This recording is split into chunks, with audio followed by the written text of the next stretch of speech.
আসসালামু আলাইকুম এভরিওয়ান, সবাই কেমন আছেন? আশা করি সবাই অনেক ভালো আছেন। সো আলহামদুলিল্লাহ, বরাবরের মতো আমিও ভালো আছি আপনাদের দোয়ায় ও ভালোবাসায়। তো আপনাদের মাঝে নতুন আরেকটা ভিডিও নিয়ে চলে আসলাম আবারও। তো আজকের ভিডিওটা মূলত সৌদি আরবে মূলত যারা ফুড ডেলিভারি কাজ করে তারা মূলত মাসে কত টাকা ইনকাম করে থাকে, আমার আজকের ভিডিওতে আমি আপনাদেরকে জানানোর চেষ্টা করব। ওই বিষয়ে ধারণা দেওয়ার চেষ্টা করব যারা মূলত সৌদি আরবে ফুড ডেলিভারি করে তারা মাসে কত টাকা ইনকাম করে। তো ভিডিওটা না টেনে সম্পূর্ণ দেখা অনুরোধ রইল। আর ভিডিওটা ভালো লাগলে অবশ্যই ভিডিওটাকে লাইক করবেন, আর আপনাদের মূল্যবান মতামত অবশ্যই কমেন্ট বক্সে কমেন্ট করে জানাবেন। আর হ্যাঁ, এই চ্যানেলে নতুন হয়ে থাকলে অবশ্যই চ্যানেলটাকে সাবস্ক্রাইব করে দিবেন। তো চলেন ভাইয়ের মুখ থেকে আগে কথাগুলো শুনে আসি। আসসালামু আলাইকুম।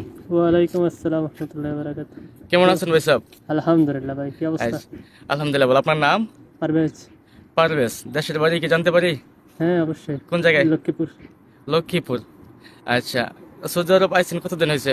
সৌদি আরব আসছি তো বহুত দিন হয়ে গেছে, 3 বছর হয়ে গেছে। কয় বছর? 3 বছর হয়ে 3 গেছে। বছর। যাই হোক, আলহামদুলিল্লাহ। এই কাজে নতুন। আপনি কি শুরুতে এই কাজে আইছেন? না না, আমি ট্রান্সফার। অন্য কাজে? আমি আসছি বার্গার দোকানে, অন্য কাজে আসছি। কয় টাকা দিয়ে আসছিলেন? হুম? আসার সময় কত টাকা দেওয়া লাগছিল? আসার সময় প্রায় 4 লক্ষ। 4 লক্ষ টাকা, তাই না?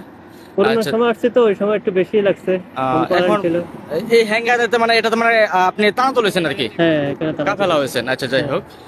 আচ্ছা, আমার কাছে অনেকে এসএমএস করে জানতে চায় যে মানে এই কোম্পানি অনেক বিষয় আছে বাংলাদেশে, এই ফুড ডেলিভারি আসতে চাই, এই বিষয়ে একটু বলতেন কিরকম কি ইনকাম কি আসে ভাই, বর্তমানে ইনকাম খুবই খারাপ। খুবই খারাপ বলতে মনে করেন আপনি 14-15 ঘন্টা ডিউটি করলে 14টা তলব হয়। আপনি এত ঘন্টা ডিউটি করে বাইক চালায় বা গাড়ি চালায়, আর বাইক হলে রিস্ক, প্রচুর রিস্ক।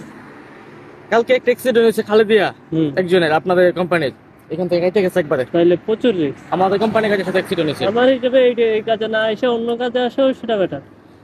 হ্যাঁ, বর্তমান বাইক চালানোর ওটা রিস্ক, আমি এটাও বলি সবাইকে। আচ্ছা, আরেকটা বিষয় জানি, এমনি প্রতিদিন কয়টা অর্ডার মারতে হয়? প্রতিদিন কোনো হিসাব নেই, কোনোদিন 8টা হয়, কোনোদিন 10টা হয়, কোনোদিন 15টা হয়।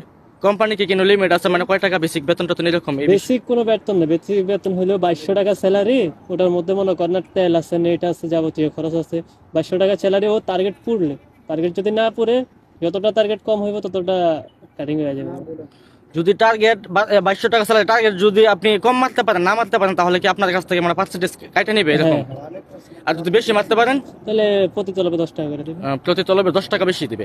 আচ্ছা, সারাদিনে একদিনে মানে কয়টা তলব মারতে পারেন আনুমানিক? একদিনে ভাই এটা কোনো হিসাব নেই। কোনোদিন বললাম না, 8টাও হয়, 10টা হয়, 12টা 15টা হয়, কোনো হিসাব নেই। আজকে কয়টা মারছেন? আজকে সকাল 6টা থেকে মনে করেন 8টা বাজে 2টা মারছি মাত্র। মাত্র 2টা তলব মারছেন? তো বুঝেন আচ্ছা। অর্ডারের কি অবস্থা। না, আমি জানি এই বিষয়টা, আমি শুধু খালি দর্শকদের জন্য, কারণ আমাদের কোম্পানিতে অনেক লোক ট্যাক্সি দিয়ে এই ফুড ডেলিভারি কাজ করে, তলব মারে। আমি এদিকেই ঘুরে সারাক্ষণ, আমি এখানে অনেক দিন যাবত, আমি জানি সব বিষয়টা। আপনাদের এটা তো বেশি দিন হয়ে নাই, পার হয়েছে। যাই হোক, আপনি যে কাফেলা হয়েছেন মানে অন্য কোম্পানি থেকে কাফেলা হয়েছেন, এখানে কাফেলা হয়েছেন কদিন হয়েছে? এখানে কাফাল হয়েছে যে 4 মাস হয়ে গেছে। 4 মাস হয়েছে। তাহলে কি আগে ভালো আছিলেন না এখন ভালো আছেন, কিরকম এই আমার বিষয়টা? হিসেবে আগে ভালো ছিল। আগে ভালো আছিলেন। তাহলে যারা আসতে চায়, কষ্ট হইলে একটা ফিক্সড একটা স্যালারি ছিল। এখানে কষ্ট রাত দিন 24 ঘন্টা মনে করেন না, 16 ঘন্টা 17 ঘন্টা কষ্ট করে ওরকম একটা স্যালারি পাওয়া যায় না।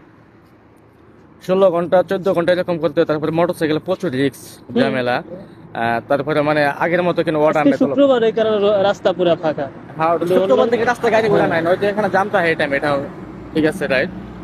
আচ্ছা, যাই হোক, এই বিষয়ে আপনার কাছে কিছু জানার ছিল। যাই হোক, যারা নতুন এই কোম্পানিতে আসতে চায়, এই বিষয়ে আসতে চায়, আপনারা কি বলবেন যে মানে আপনার কাছে যদি একটু এই বিষয়টা কেউ বলতেন? যদি আসতে চায় আমার হিসেবে প্রাইভেট কারে আসা বেটার, কিন্তু বাইকে না আসাটাই।